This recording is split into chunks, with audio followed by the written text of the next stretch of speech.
Okay, here we are at the next example, and we have this guy right here. We got a tangent, a cotangent, a secant, and a cosecant. And then we got some addition going on, and then we got multiplication. So we need to come up with a strategy. So what I'm going to do is that I'm going to rewrite it to give myself some more room like I have been. Okay, and kind of discuss some strategy here.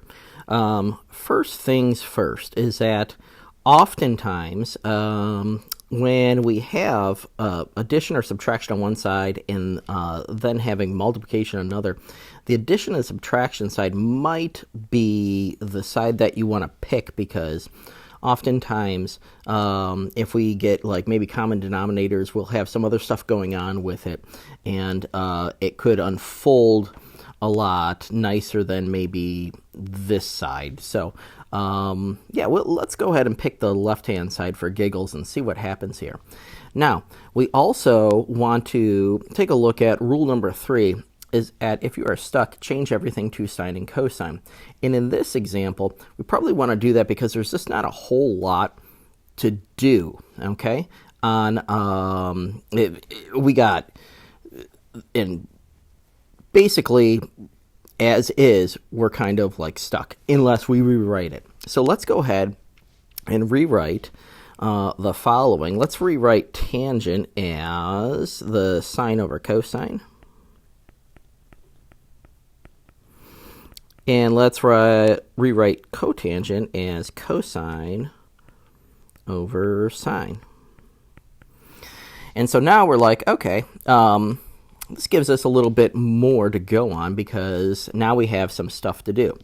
And I'm going to do like the shoelace technique that we looked at in the other video. So I'm going to get sine times sine, which is sine squared. I like that so far. Plus cosine times cosine, which is cosine squared. And so I'm really liking that because I can already see that that's an identity there.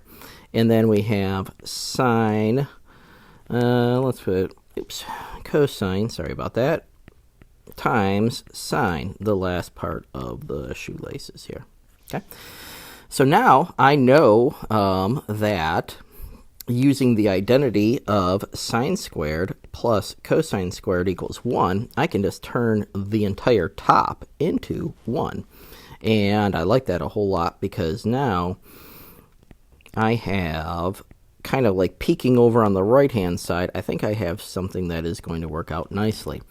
So looking at the right-hand side and just seeing where I need to go, I have a secant, and I know that if I take cosine like this reciprocal right here, that's going to give me a secant. So I like that a whole lot. And I also know that this cosecant right here, that's like 1 over sine as well, so I know that that is going to be cosecant here. So we can see, and I wrote that kind of crappy, so but anyhow, we can see that just by changing everything to sine and cosine, and the whole thing of like addition and the way that it plays out with common denominators sometimes lends itself to new forms, and it helps, just kind of expedite the strategy here. And remember, try something. If you did the right-hand side and it just it wasn't working for you, then try the left-hand side and see if something shakes loose. So that's how you do that one, and I will see you in the next video.